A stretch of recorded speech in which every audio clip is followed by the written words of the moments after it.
I'm Kristen. And I'm Madison. And you're listening to Pitch Kill Repeat, the podcast where the event industry goes under the knife. For event industry insiders, this is going to be free therapy. But for everyone else, this is your backstage pass into the chaos and clout of the world of experiential marketing. Right. So whether you dream in mood boards or you're just here for the vibes, we're peeling back the curtain on the world of events. We're going to show you how the sausage gets made. And who may have cried making it. This season, we're covering marketing, branding, strategy. And, major flops, questionable trends, and the bizarre world of brand experiences that are still somehow getting funded. Join us every Thursday for Pitch Kill Repeat.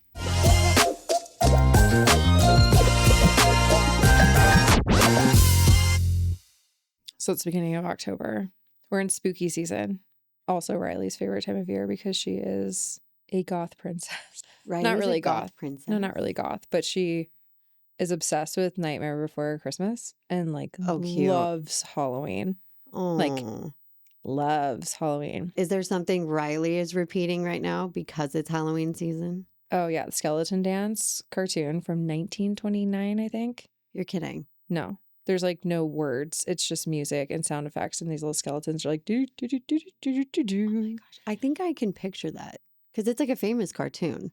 Well, yeah, I think Historical. It was an original Disney animation from 1929 or 1930 or something. So good. Is that the only thing that's on repeat for you right now? But that's on TV. But then she also makes us listen to those skeleton songs. Oh. Mm-hmm. And then there's a remix of it where it drops a beat. Oh. Yeah, she so kind of likes EDM. Down. Yeah. I love EDM. Wait, so we know it's on repeat for Riley. What's on repeat for you lately? I've been listening to old school Michael Jackson and some old pop. Ooh. Mm-hmm. Michael Jackson gives, because of Thriller. Yeah. But then I kind of mix it into The Weeknd sometimes. Ooh. Where because they redid that song. The Weeknd? Dirty Diana. It was great. Dirty Diana. Everything Michael Jackson does. Actually, I was watching a VMA performance of Michael Jackson from, I think it was 1995. Oh, wow. Look it up. If you're listening, look up Michael Jackson's performance at the MTV Music Awards in 1995. Incredible. Which song? They do not perform like that anymore. What song was it? It was a mixture. A mashup of his greatest hits. Yeah. And it was probably so good. The dance scene, the tapping, the formations, the acrobatics. Watch it. Well, no one performs like Michael Jackson. Well, okay, so obviously as soon as we're done recording this episode, we're going to watch it. Yes. Okay. We should. Wait. That's me. What's you? What have you been on repeat?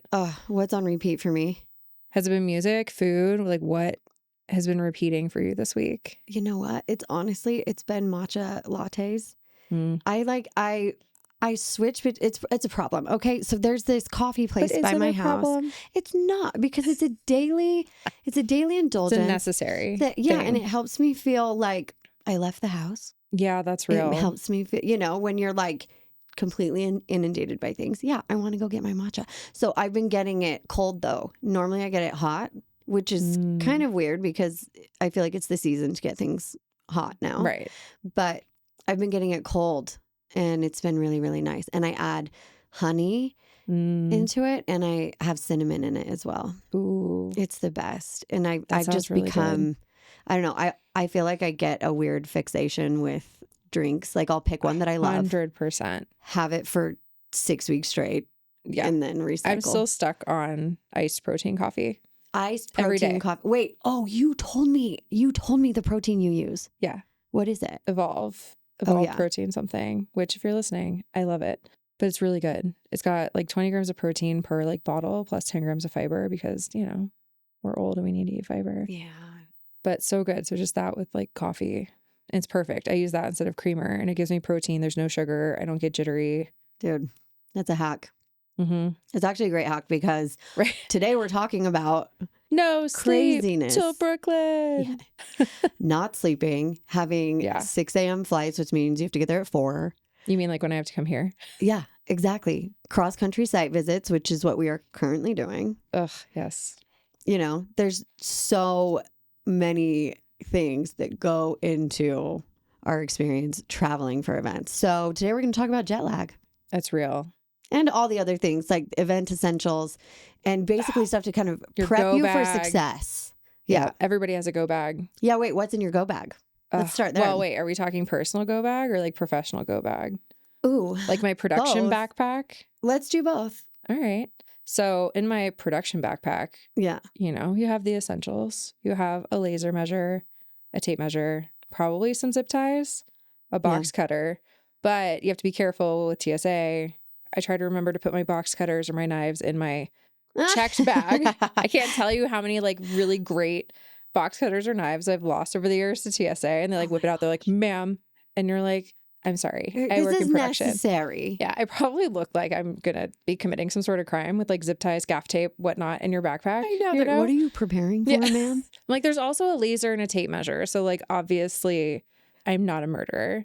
I mean, but I don't know. That doesn't rule you out. I guess having a tape measure and a laser. Obviously, dongles for like being able to hook stuff up, right? HDMI connectors. I usually have an HDMI cable in my bag. A bunch of cables. Yeah. Power cords, a power strip. Yeah. All the things. Yeah. Like fucking Mary Poppins in a bag. Personally, well, also you're traveling with multiple suitcases too because of all of this. Well, yeah, depending on how long you're going to be on site and what it is you're doing. Yeah. Yeah. Okay. Yeah. Personal bag. Personal bag. I usually have to make sure I have some sort of like deep conditioning face mask. I really love, was it Summer Fridays jet lag moisturizer? Because like when you've been on the plane and like your skin just feels disgusting when you get off. Yes. That first night that I'm somewhere, it's just like clean everything. Yeah. Mask, go to bed. Yeah. And then I feel more human again. We should do that tonight, by the way. Totes. I have some Medicube masks. Do some masks. We can put them on. I could use that. So yeah, I would say like that.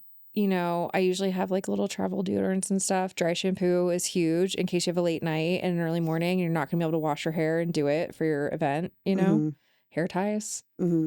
Always a thing. Multiple everywhere. They're in my like purse. They're in my backpack. They're in my... What about medications that you bring? Do you bring like... I always have Excedrin and ibuprofen. Always ibuprofen.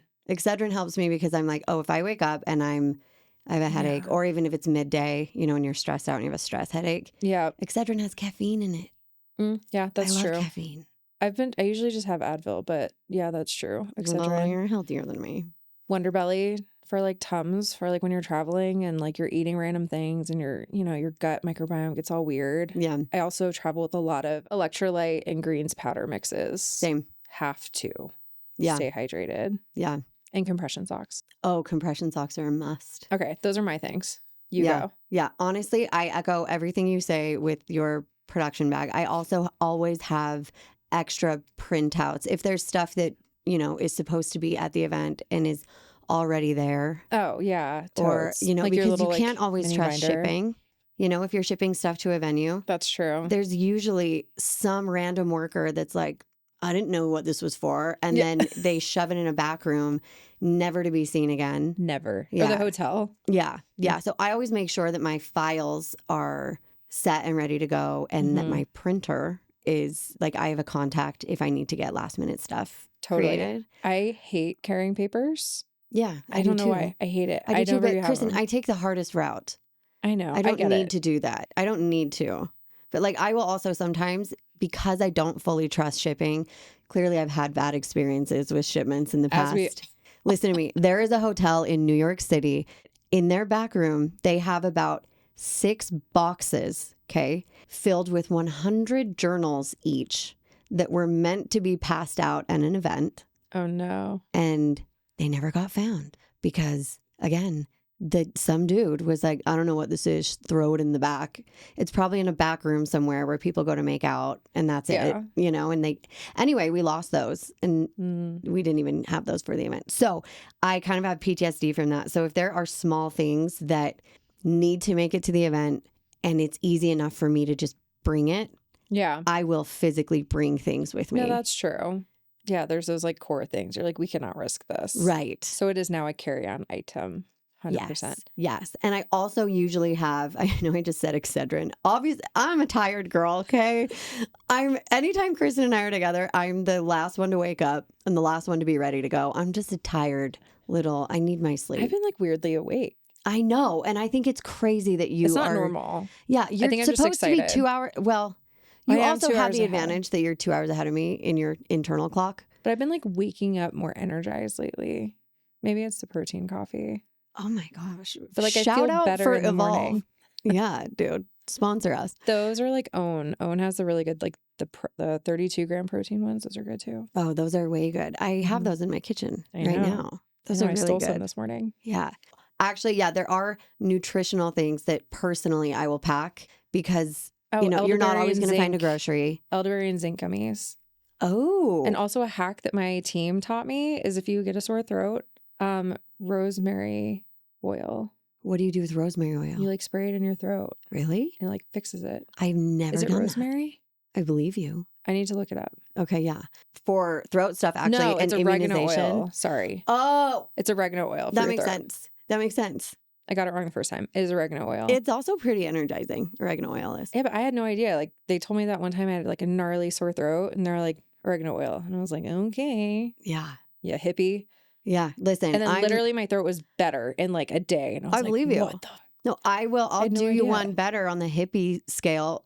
I bring a throat spray with me every time I travel, especially for work. That's in your go bag. And it's in my go bag, and it's from Beekeepers Naturals, and it's an immunization spray, but it has bee propolis in it. Oh, which propolis is what they feed to the queen bee. She's the only one that gets. Or no, that's not true. We extract propolis. The queen bee only gets the royal jelly. This is not a beekeeper podcast. But the point is, I bring that spray. Into this more later. We'll get back. We'll get back to the point. Yeah, I always bring a throat spray with me, and I always have I pack all my little daily vitamins because that routine of my daily vitamins and stuff is I need important. My body right. It is important, especially as you get older. But yes, like having your vitamins and minerals and things ready to go. And in addition to compression socks, I bring a gua sha tool. Oh, that's a good idea to help with inflammation. It's so helpful and I also, last thing I'll say, all my stuff is energy and beauty related. I will always bring self-tanner. So I have in my closet, you always have a natural glow. I need the natural glow. Well, even if I haven't seen sun in 6 weeks, I'm going to look like I just got back. Why? I don't want to be worried about my complexion or looking haggard the next day. Yeah. And, they say if you can't tone it, tan it. And also, if you want to look healthy and awake, a tan goes a long way. That's true. So if I know I'm going to be dark circles, it does help with dark circles. And if I know I'm going to be running around like crazy and I'm going to be dehydrated and I'm going to be probably not eating because, you're just focused on getting the job done, a tan goes a long way in terms of physical appearance. Mm-hmm. You know what I mean? Totes. It's vain, but. So aside from our go bags, we're also going to talk about some travel hacks, survival tips, stories from on the road. Yeah. Yeah? Yeah. Let's get into it. All right. Let's talk about site visits in addition to. When you're traveling for events, you've typically already been to the event venue to scope it out. Once you're there for load in and stuff. Yeah. Yeah. You've already been there. So ideally there's so much doing travel. A site visit. I know. Well, yeah. So you've got a site visit that's weeks before the event. At least. That you're traveling for. Depending on your timeline, sometimes earlier. But yeah, it's a must, right?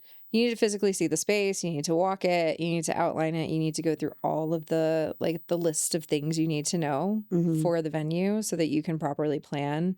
Mm-hmm. And also you need to get all that shit when you're there. Because once you leave, it's going to be really hard to get that extra measurement or to remember what that path was. So what are some of your hacks for site visits? I'll start. So I usually like to obviously take photos, but I also like to do a video walkthrough. That's what I do. Every time. A video. I have to, from the entrance or whatever that point is, and walking all the way around so that, especially when you're sharing it with other teams and your creative teams, because they're not always able to go. Having photos is great, but it's hard to get the point of reference of what angles these are and how they all build into each other, right? So being able to have the photos and a floor plan and having that video. Yeah. I think that's and essential. Usually in my videos, I try to have someone in front of me walking it because I like to see the scale of the human body next to everything we're doing. The scale is huge. Yeah, it is huge. And you can't, when you're watching a video, you can't totally tell. But yeah, so I feel like that's really helpful. Also, if someone is walking through another room, you now know how the door swings. You know what I mean? Because that's real. Yeah. Is it a push or a pull? Yes. Is it a double door? Is it a single door? I know. It sounds No, so those dumb. are all really important things. But yeah, it's real. And I don't know. So let's say after site visit, you've got everything dialed, you're ready to go. Then you're actually traveling to the event. Mm-hmm. How much time do you typically give yourself? This is a two-part question. How much time do you give yourself at the airport? And then also, how soon before an event do you try to get in town? So I have pre-check. Same. So I'm usually like less worried about getting there super early. I do cut it probably a little closer than I should sometimes. But my typical rule of thumb is whatever boarding is, I try to get to the airport an hour before boarding. Mm-hmm. And that usually gives me plenty of time in case, it is backed up, which it rarely is with pre-check. But that's usually my rule of thumb for like how early I get to the airport.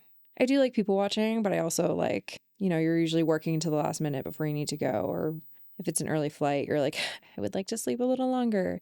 And then getting to site before an event, I would say depending on when you're loading in, I prefer to be there at least the day before. Yeah. So that you can get there, get settled. Also, like you've been there, like the travel horror stories of like a flight that gets delayed, especially depending on the time of year, right? Being from Florida, summers, got hurricanes and like all that craziness. So it's like, being able to plan ahead for some of those things just creates less chaos. And then you feel less stressed when you get to site if you're able to try to get there a little bit earlier and give yourself some of that leeway. Yeah.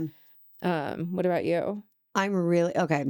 Going to the airport from my house, I'm probably packing 20 minutes before I'm supposed to leave. That tracks. It does track. And I don't even think I need to work on it. It works for me. I like it. Yeah. But so I will typically get to the airport. Like you said, I'll try to be an hour early. Yeah. Before boarding. Especially if I'm checking a bag. Yes. I cut it a little closer if I just have my carry-on. If I just have a carry-on, easy peasy. Yeah. Breeze on in. It's fine. Yeah. But that's also trusting that the line isn't going to be long. I go off a lot of luck, I'll be honest. Oh, yeah, same. Yeah. But then on the way home, traveling home from an event, I actually like to get to the airport with a couple of hours so that I have downtime. Me too. Really? Yeah. Yeah. It's almost like, okay, I also think that time doesn't exist in the airport. Yeah. So when I'm there, I'm like, okay, the event is over. Nobody can bother me because I have the out because everyone knows I'm traveling right now. Yeah. So if you can't get a hold of me, I have a real reason why. They don't know I'm just ignoring them. But I do like to get to the airport earlier on the way home so that I can kind of settle down and shift out of work mode and tie stuff up that I need to. Yeah, and then re-enter my life. I was about to say, I wonder if the reason why sometimes that is because when you're going, there's so much on your brain because that event is like so like urgently there. You know what I mean? Yeah. And then once it's over, you're like, okay, I can start to decompress. And the airport is the best place to decompress. Yeah, I love people watching and like futzing around, looking at like, especially now, so many airports have like cool shops with like there's local, some great airports. like local shops and like local things. It's not just like the gift shop. You know what I mean? You've got people that have specialty books or gifts or food or whatever. Like it's all, I don't know. Yeah. It's just like a little playground. Yeah. I did have like a nightmare though one time. Oh, go ahead. No, you go. Well, there was a time that I was meeting my CEO in DC. Okay. So we had an event there and he was also going to be interviewed for like it was a business channel thing. Anyway, I was not only running point on the event, but then also I was his media guide and helping, like I trained him to be able to do this interview. And it was his first television interview. And my flight from Salt Lake got delayed, or no, it got rerouted. Sorry, this was like 6 or 7 years ago. So I'm trying to remember. But my flight got rerouted due to a storm. And then it was because it had been cut so close. And the call time was 5 a.m. the next day. Oh, no. And because I had been rerouted and I had to wait and go to another airport, I didn't make it. I was in a hotel room on the phone with him coaching him through this interview. Oh no. And it was one of those moments where I thought, I didn't even need to travel for this. I didn't need to be there. And yes, that was super frustrating. And he did great. He did great. But it was stressful. Yeah, I didn't even make it. Well, also like Didn't those even go. rerouting and like travel delays are the worst. Oh, they're so bad. They're It's so just- bad. And it's such a drain, and it just creates more chaos, and you're just like trying to email people and they're like, what do you mean you're still at the airport? You know, it just, you're trying to connect to Wi-Fi, and the Wi-Fi is inevitably terrible, especially when there's lots of travel delays across the board, right? Because now you have way more people in the airport than usual, and everybody's trying to use the internet. And so then it becomes impossible to get any work done. This happened to me recently where I was traveling and like there were a bunch of delays. Yay, Florida and hurricane season. But I was trying to like pump out a bunch of emails from like in recaps for the end of the week. And the internet kept like popping in and out. And you're just like, it's so, like I would try to attach a file and it would be like so close, and then it would like cancel it. And you're just like, oh, it's so hard to be productive. yeah. It really So I'm like is. slacking my team. I'm like, hey, like I'm going to prep the email, but like, can you just send this out, please? Because like I obviously can't. Yeah. Ugh. Yeah. Have you had moments with traveling and getting there and all of that where you were either forgot the most obvious thing or where you were super over prepared? Yes, totally. I hate when you forget. You always have that mental checklist, right? Of like, do I have all these things? Yeah. I hate when you forget the dumbest thing, like your watch charger. Yeah. You know? Yeah. Something that's like so small, but like actually like I really want my watch to be on, you know? Mm-hmm. Or like I have forgotten my power charger before, which is why I have like Oh, for and my then computer. you buy I have 4 of them. 3-time marked up one from the airport. Totally. And I have like 4 or 5 for my laptop. Yeah. Which now it's nice because now they're just in different parts of the house. And like I keep one in my backpack so that I don't have that trauma anymore. Yeah, whole collection of them. Long time ago, I did this like, it was like a blogging trade show. And at the end of it, none of these brands want to take their stuff back, right? Yeah. They're like, no, we don't want to pay for return shipping or the logistics of it. Like we've already counted it as like gone. Yeah. And so you're talking like the Magnum bottles of wine from like Yellowtail, or like bags of like healthcare stuff from Walgreens. Like all these different brands had like vitamins from vitamin companies, like you name it. There were like a billion products, and like you're taking it and you're like, I can only put so much stuff in my bag. Like what am I supposed to do with a Magnum of wine, you know? And I was like, I'm not drinking this tonight. Yeah. Like I'm too old for that. Yeah. But literally just like took it to the hotel team and I'm like, hi, like I'm literally going to throw this out. But like, if you want it, like here. And they became like my best friends because they were like, hell to the free products. Like everybody loves free stuff. Yeah. No, but one time I was leaving I had done this activation with a tech company and they did an IV drip lounge. And they had ordered custom Stanleys for this. So it had their company logo on it. But, really nice, like expensive. They left probably 25 of them. Really? Yeah. And they left, That's so unlike event. a tech company. I was the last one there. Very unlike a tech company. So unlike a tech company. No, truly. So I call them and I'm like, anyway, I had to pay, like, they reimbursed me, but it was around $400 in shipping just for them to get it back. Because they did want it back. It's Stanley's and it has their logo on it. Like, that's a nice thing to have. But yeah, dealing with all of that after when you're the only one there. And then, I also had a flight to catch and I'm like rushing to some random like FedEx inside of a Las Vegas convention center. You know, those are the worst. Yeah, but they're efficient. They got the job done. But like sometimes shipping into those is also crazy. Like, because they'll lose your stuff. Yeah, like for the most part, they're pretty organized, but like there's also so much inbound crap coming in that inevitably a lot of times things get lost, which is terrible. Or they find it like 2 weeks later and they email you and you're like, great, that was awesome. Like that event was, weeks ago, but whatever. Yeah. But what about like, what are some of your like jet lag hacks? Because like I feel like when I fly across the country, especially for a quick site visit, like I feel like the past year I've had to do a lot of like quick turnarounds where it's like I've literally flown to LA and back pretty much the same day, where I took like a 6 a.m. flight out, flew to LA. Oh, Kristen. Did the site visit. And then because of efficiency, I would rather just take the red eye back. Yeah. Then and also have if you're to balancing budgets, no one wants to pay for a hotel stay. Sure. But also like, it's like, then you have to stay the night and then you have to like, then you're bringing like more stuff to stay the night. And it's just like, sometimes I'd rather deal with the pain. Yeah. Of like a really gnarly site visit. And so it's like, I'll take the red eye back. Yeah. So like, what are some of the things that you do in those like gnarly jet lag scenarios, right? Like, what are some of your hacks? Do you try to get a little bit of sleep leading up to it, knowing that you're going to be on it? Like, I've heard of people that it's like, if I'm going to be on a different coast, I try to start assimilating to that time. Mm-hmm. Well, I definitely, when I land, I assume no matter what my body is doing, I am now on that time zone. Yeah. Like, you know, going out of the country as well. Like, let's say you're flying to France, for example. Then you get there and it's morning, but it's nighttime for you. Right. You know, so that's the harder jump. Assume it. You just do it.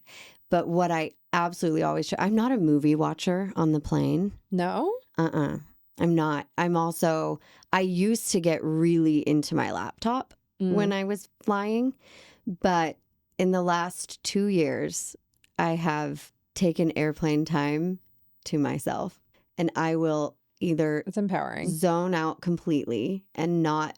This sounds crazy, but sometimes as a parent, it's nice to just like zone out. Yes. But the way I zone out is I either just close my eyes, don't listen to music, nothing. Like I just close my eyes because I know I'm about to be exhausted. So I will shut my mind off completely and just like close my eyes. And even if I'm not sleeping, I will keep my eyes closed.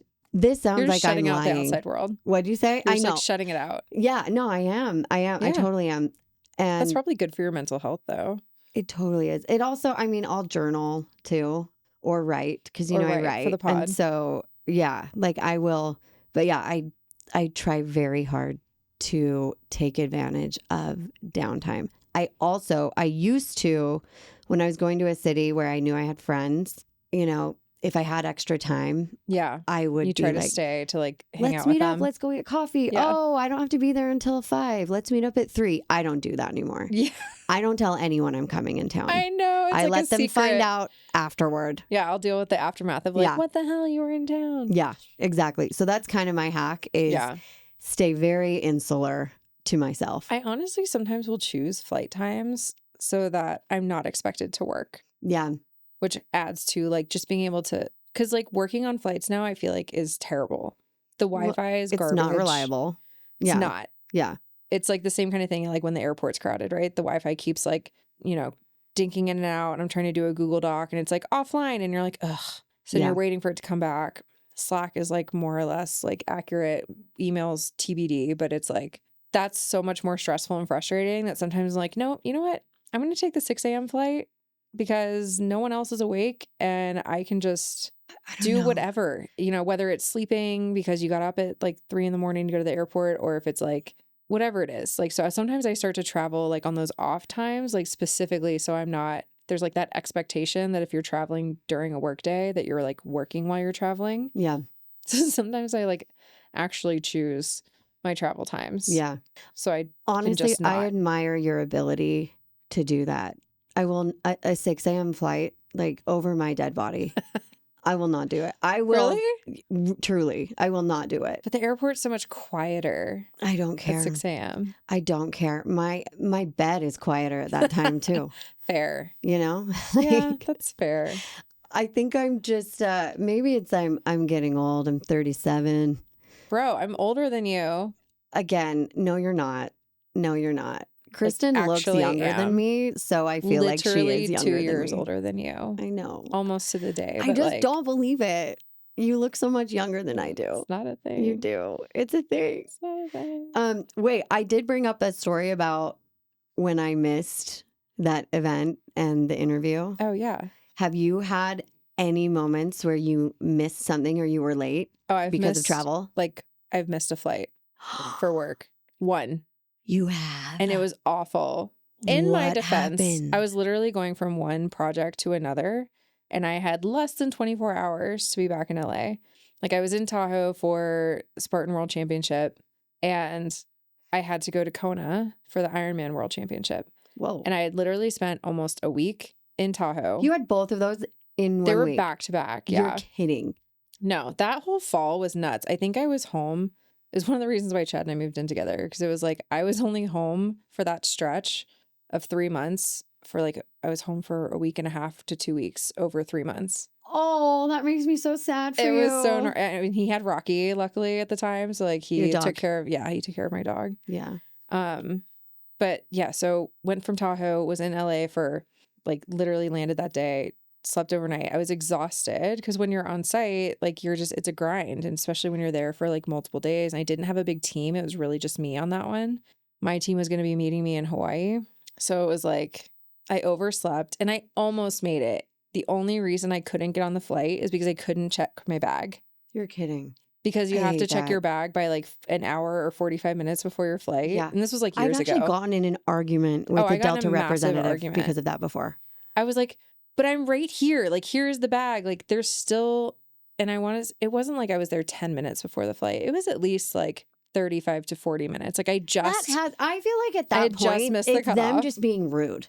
Well, I mean, it's like one of those things, right? If you make the exception for one, I don't care. They've got to draw the line somewhere, Matt. I know, of course, especially in the moment. You're like, come on, help me. I will walk it there.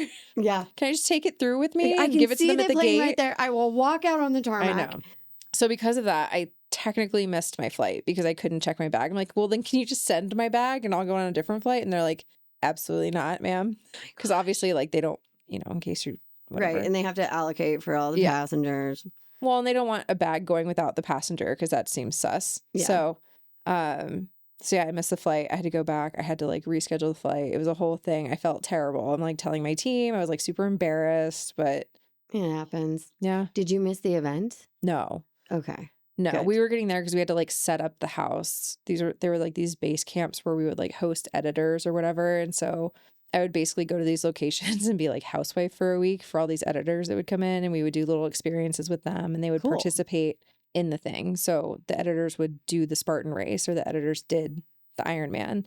And so we'd have experiences for them to get integrated into like the brand and the brand story and to learn more about it and wine and dine them. And it was so much fun, but had to build all those things up. Yeah. Anyway. Dude, good. At least it was only one and done for like missing a flight, knock on wood. Listen, I have one last question for this topic. Okay.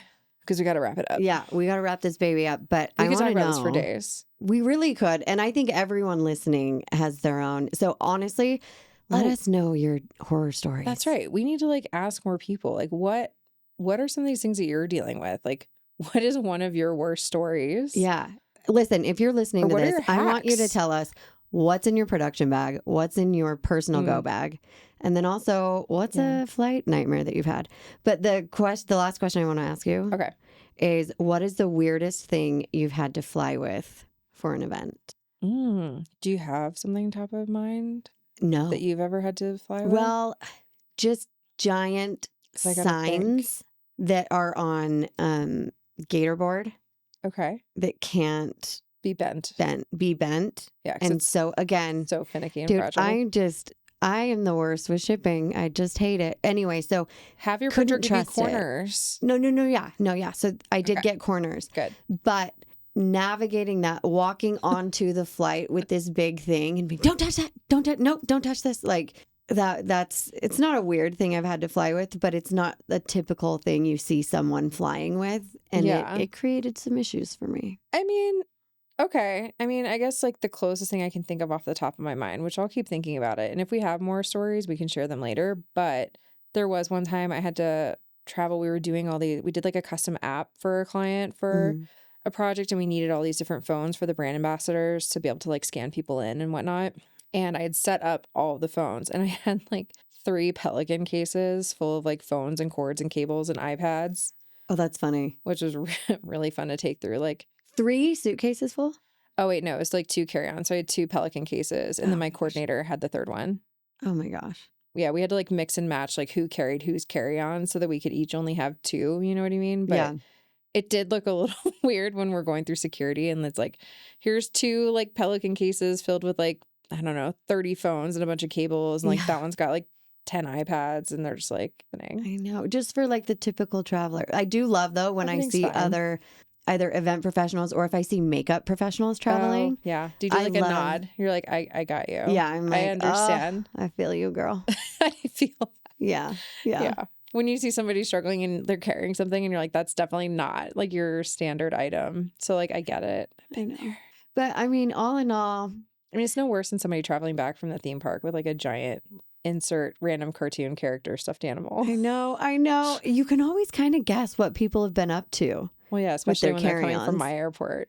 Yeah. Oh, especially LA flying or from Orlando. Like you see a big stuffy and you're like, oh, somebody went to a theme park. Yes.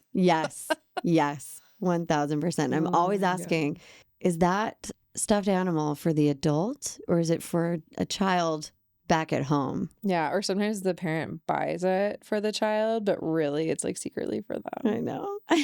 Guilty. I've done it before. No, it's great. It's totally great. I have a Labubu. I personally have a Labubu. Right. Yours matches Rise. Yeah. That's funny. Anyway, well. That was a lot of fun. It was a lot of fun. I love you. And we'll see you next week. I hurt you more. Well, wait. So what are we talking about next week? I don't even know. So we're going to talk about 2. Let's just record them both now so that we can flip-flop them. So we can either use this to talk about that the next week we're going to talk about the whose activation is it anyway, you know? Okay. And then we can do one where it's like we're talking about greener grass, probably fake turf. Just pick one. No, sorry. You want to do who's active? Well, we know that we're doing that one. So let's do who's. We could also just end it at where I said, I don't even know. And then the music goes in. Okay.